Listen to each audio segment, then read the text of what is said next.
Menyambut tuan rumah penyelenggaraan Piala Dunia U20 tahun 2021, Kota Palembang akan dipercantik dan dibuat lebih indah. Sejumlah taman akan diperbaiki dan begitu juga dengan fasilitas umum serta lokasi wisata. Hal ini dilakukan agar peserta dan tamu yang datang ke Palembang dapat nyaman dan terkesan.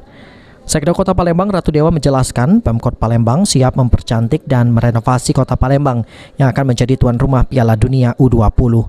Penataan taman kota dan ruang terbuka hijau akan dilakukan, begitu juga dengan fasilitas publik lainnya. Event berskala internasional Piala Dunia U20 akan sukses berkat kerjasama semua pihak, tidak hanya Pemkot Palembang, namun juga Pemprov Sumatera Selatan serta pihak lainnya.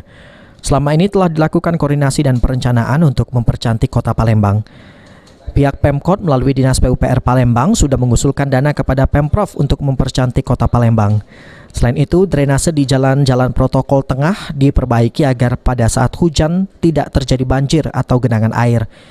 Tidak hanya itu saja, agar estetika keindahan kota tetap terjaga, reklame liar juga akan ditertibkan.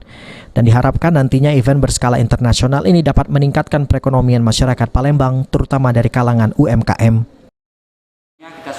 Kita cukup respect program berskala internasional ini U20. Kita secara internal sudah dirapatkan, kemarin juga kita sudah rapat dengan pemerintah provinsi. Kita benar-benar serius.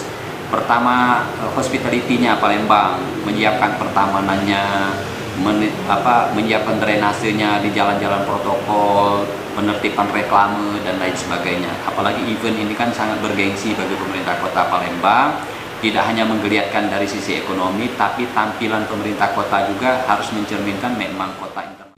Julius Luman, Gaul, PAL TV.